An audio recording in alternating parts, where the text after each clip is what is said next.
नमस्कार, मैं कक्षा चौथी का छात्र हूँ। मैं आपके सामने केरल की संस्कृति और ओणम की संस्कृति लेकर प्रस्तुत हुआ हूँ। ओणम केरल का सबसे बड़ा फसल उत्सव है, जो केरल की संस्कृति का एक महत्वपूर्ण हिस्सा है। ये राजा महाबली के स्वागत और फसल की कटाई के लिए आभार व्यक्त उत्सव है, जो श्रावण महीने के श्रावण नक्षत्र के दिन मनाया जाता है। पारंपरिक नृत्य केरल के लोग पारंपरिक नृत्य कथकली भी करते हैं, और उसके बाद केली कथकली, टुम्बी टोले, टास इन सब खेलों में पुरुष बहुत रुचि रखते हैं। और हाँ, वहाँ का सबसे विशेष खेल नाव का दौड़ है, जो आरनमुल्ला गांव में मनाया जाता है। इस सब के बाद अब हम ओणम की भोज की बात करें तो ओणम के भोज में चावल, दाल, सब्जियां, खीर, पापड़ और भी कई प्रकार के स्वादिष्ट व्यंजन होते हैं। और केरल वासियों के लोग अपना पारंपरिक परिधान लुंगी और धोती कुर्ता पहनते हैं।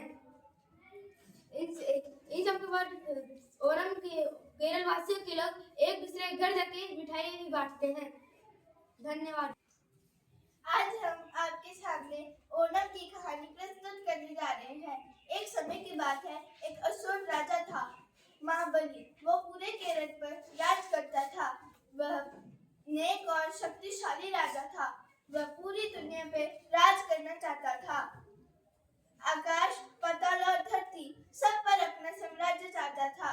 स्वर्ग को पाने के लिए राजा बलि का भगवान इंद्र से महायुद्ध हुआ, लेकिन उसमें वो और उसकी सेना पराजित हो गई।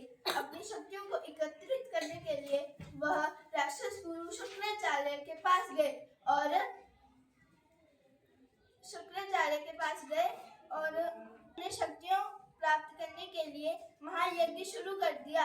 यह देख भगवान इंद्र चिंतित हो गए और वो भगवान विष्णु के पास अपनी प्रार्थना लेकर गए।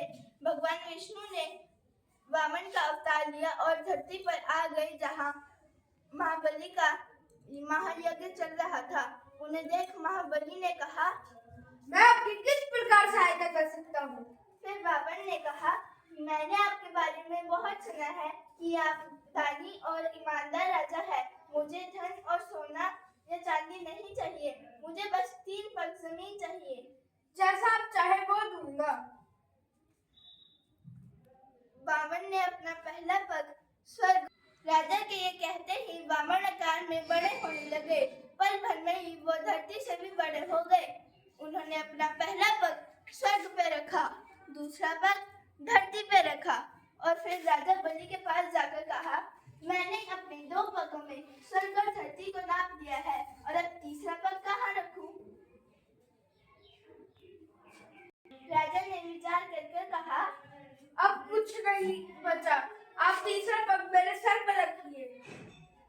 महाविष्णु ने अपना तीसरा पग महाबली के सर पर रखा और उनसे प्रसन्न होकर महाविष्णु ने उनको पाताल लोक भेंट में दे दिया।